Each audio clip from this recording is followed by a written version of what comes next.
So usually people think stroke is an elderly thing, right? But it's not, because average age is around 59.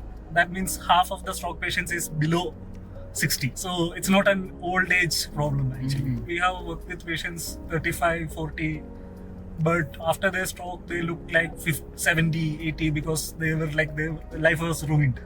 I would say sheer unawareness in the field itself is surprising. Because once you get disabled, patients think that's the end of it. There is nothing you can do. That itself is causing them to not to even check for solutions. Mental health, of course, is a bigger problem, but then there is a hidden part of it, which is the stroke, traumatic brain injury, dementia kind of space, which is also a serious disabling conditions. Yes. But it's sidelines. There is not enough treatment. People are not taking treatment. 85% of the patients won't get adequate treatment. So that's over 20 million patients. Wow. Okay. Only in India. Only. Okay.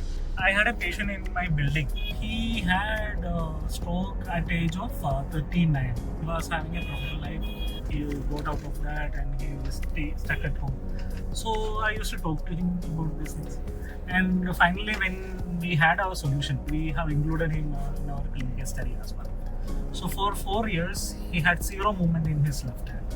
Zero, absolute zero. FMI score, there is frugal Mayer assessment score, which was zero. So he was given 2 weeks of our therapy, and finally he had first movement in his left hand after 4 years. Wow. And during his sleeps and all, he's saying that he's getting that pulsation and dreams of his hand moving. So that shows the initial recovery process in the brain.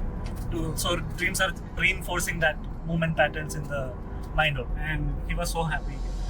He treated us on his Christmas and New Year. He called us to his home. What happens is patient needs to work on functional activities, which means that by an external movement of hand or a body, brain will not learn the process. A synchronized firing of multiple muscle groups and the cognitive part has to happen to do a functional activity, right? So for that, they need to be trained in different level settings and different difficulties and different intensities, and a lot of repetition has to be done. So we found that virtual reality based technology is one of the better ways to provide that service or that training method.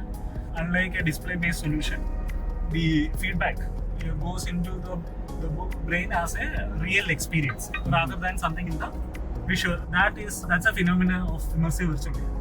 So that we can utilize. CEO of Sparshmind Innovation, we are into neurotech space, supporting patients with disabilities due to neurological disorders. We used to help the patients with the hidden epidemic of India, which is the disabilities due to neurological disorders.